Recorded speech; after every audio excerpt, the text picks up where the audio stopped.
ओम नमो भगवते वासुदेवाय नमः। आप सभी का मेरे YouTube चैनल भक्ति सागर में पुनः स्वागत है। आप सभी भक्तों को निर्जला एकादशी की ढेर सारी शुभकामनाएं।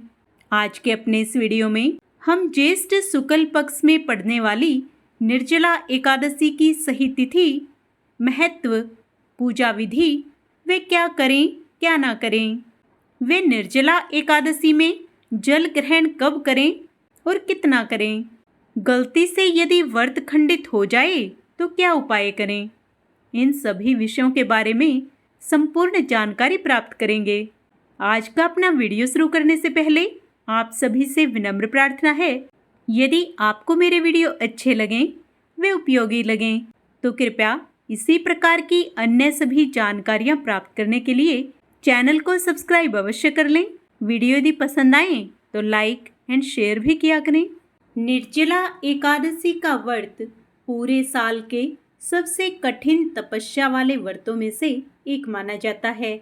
इस दिन पूरे दिन भूखे प्यासे रहकर व्रत किया जाता है और भगवान विष्णु की विधि विधान से पूजा की जाती है। मान्यता है कि सिर्फ निर्जला एकादशी का व्रत करने मात्र से ही आपको साल की सभी एकादशियों का व्रत करने के बराबर पुण्य की प्राप्ति हो जाती है। निर्जला एकादशी जेठ मास के शुक्ल पक्ष की एकादशी को मनाई जाती है।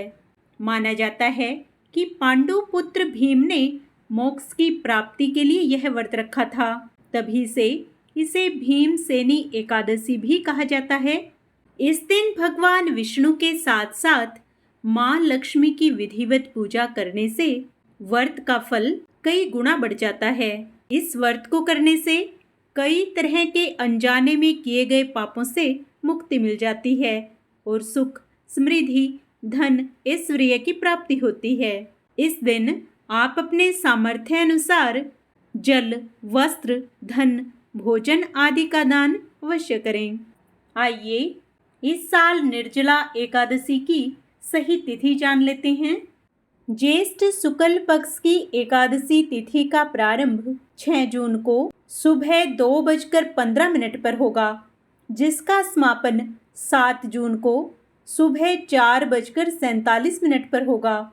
ऐसे में उदया तिथि के आधार पर निर्जला एकादशी व्रत 6 जून को रखा जाएगा, जो कि गृहस्थ लोग रख सकते हैं। इसके अलावा वैष्णव संप्रदाय के लोग 7 जून 2025 को निर्जला एकादशी का व्रत रखेंगे।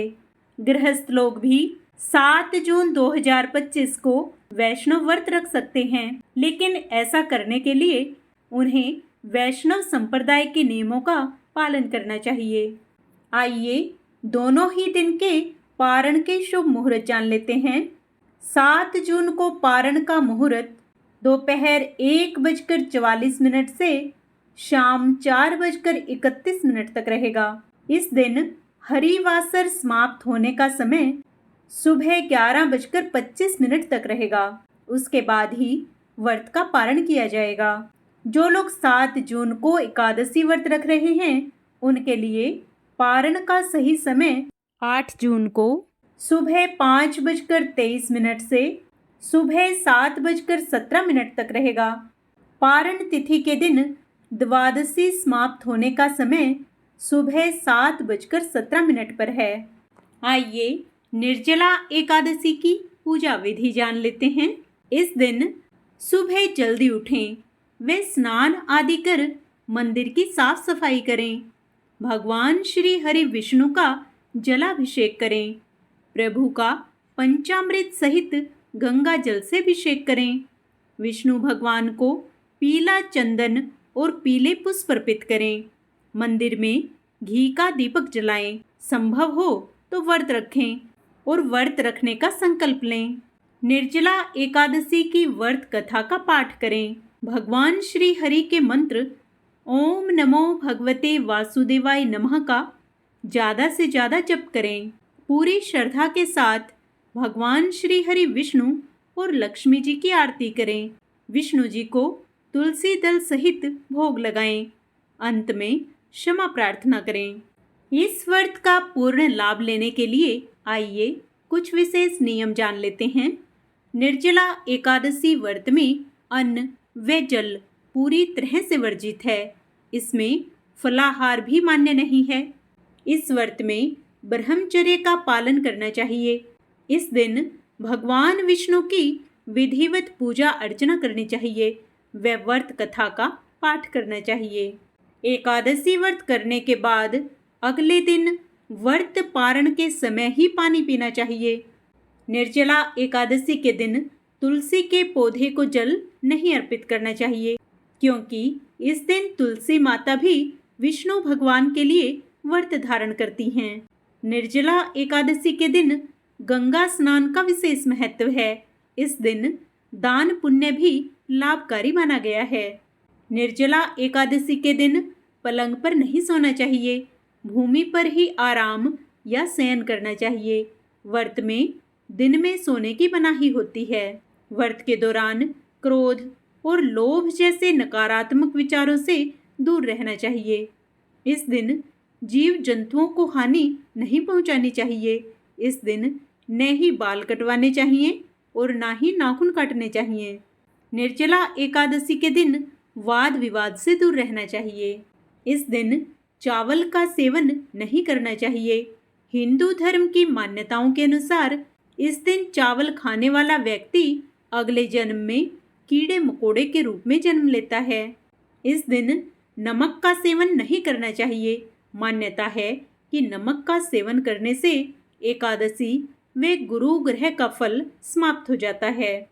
आइए अब जानते हैं एकादशी के दिन क्या विशेष कार्य कर सकते हैं। एकादशी के दिन अधिक से अधिक माँ लक्ष्मी व भगवान विष्णु की आराधना करनी चाहिए। भगवान विष्णु को तुलसी दल युक्त प्रसाद का भोग लगाना चाहिए। भगवान विष्णु की आरती करनी चाहिए। इस दिन गरीब व जरूरतमंद लोगों की मदद करनी चाहिए। निर्जला एकादशी के दिन जल के घड़े, पंखा, छाता, जूते चप्पल, मौसमी फल जैसे तरबूज, खरबूजा, आम आदि का दान करना अति शुभ फलदायी है।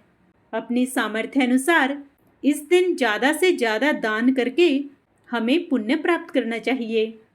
इस दिन पूरे दिन बिना जल और अन्न के रहें, हरि नाम का जाप करें और विष्णु सहस्त्र नाम का पाठ करें।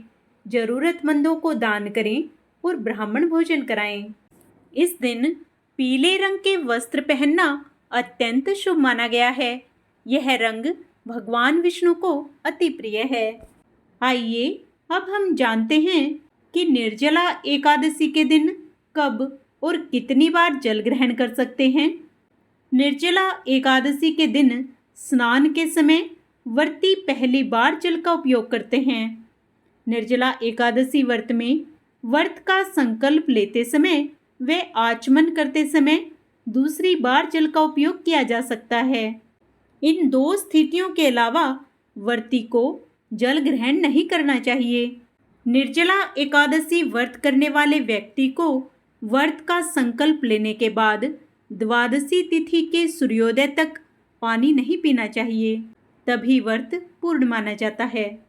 यदि आप किसी भी कारण से निर्जला एकादशी का व्रत रखने में असमर्थ हैं तो फलाहार और जल ग्रहण कर सकते हैं, लेकिन यह तभी करना चाहिए जब आप व्रत रखने में पूरी तरह से असमर्थ हों। फलाहार में आप फल, दूध, दही और अन्य खाद्य पदार्थों का सेवन कर सकते हैं। आप जल पी सकते हैं, लेकिन निर्जल रहकर व्रत रखने की कोशिश करें। भगवान विष्णु की पूजा करें, विष्णु सहस्त्र नाम का पाठ करें या सुनें। अपनी सामर्थ्य के अनुसार दान पुण्य करें, जैसे कि गरीबों को भोजन, वस्त्र या अन्य आवश्यक चीजें दान करें। भगवान विष्णु के मंत्रों का जाप करें। यदि एकादशी का व्रत आपसे किसी कारण से गलतीवश टूट जाए तो उसमें क्या उपाय कर सकते हैं। सबसे पहले फिर से स्नान आदि कर साफ सुथरे कपड़े पहन लें। इसके बाद दूध, दही, शहद और चीनी के मिश्रण से बने पंचामृत से भगवान विष्णु की मूर्ति का अभिषेक करें। भगवान हरि विष्णु की 1600 उपचार पूजा करें। क्षमा मांगते हुए निम्न मंत्र का जाप करें। मंत्र है: मंत्रहीनम क्रियाहीनम भक्तिहीनम जनार्दन यत् पूजितम मया देवा परिपूर्ण तदस्तु मे। ओम श्री विष्णुवे नमः। समायाचनम समर्पयामि। फिर गायें, ब्राह्मण और कन्याओं के लिए भोजन की व्यवस्था करें। भगवान विष्णु के द्वादशाक्षर मंत्र ओम नमो भगवते वासुदेवाय का 11 बार या तुलसी की माला से यथासंभव 108 या इससे अधिक बार भी जाप कर सकते हैं। भगवान विष्णु को समर्पित स्तोत्रों का भक्ति पूर्वक पाठ करें। भगवान विष्णु के मंदिर में पंडित को पीले वस्त्र, फल, मिठाई, शास्त्र, चना, हल्दी, केसर और अन्य वस्तुएं दान करें। इस प्रकार व्रत करके आप अपने व्रत का पूर्ण लाभ प्राप्त कर सकते हैं। आशा करती हूँ निर्जला एकादशी से संबंधित मेरा यह वीडियो आपको अवश्य पसंद आया होगा व आपको पूर्ण जानकारी मिल पाई होगी। यदि इस विषय में या किसी और विषय में आप कोई जानकारियाँ प्राप्त करना चाहते हैं तो कृपया कमेंट बॉक्स में अवश्य लिखें। हम उस बारे में आपको पूर्ण जानकारी देने की पूरी कोशिश करेंगे। जय श्री हरि।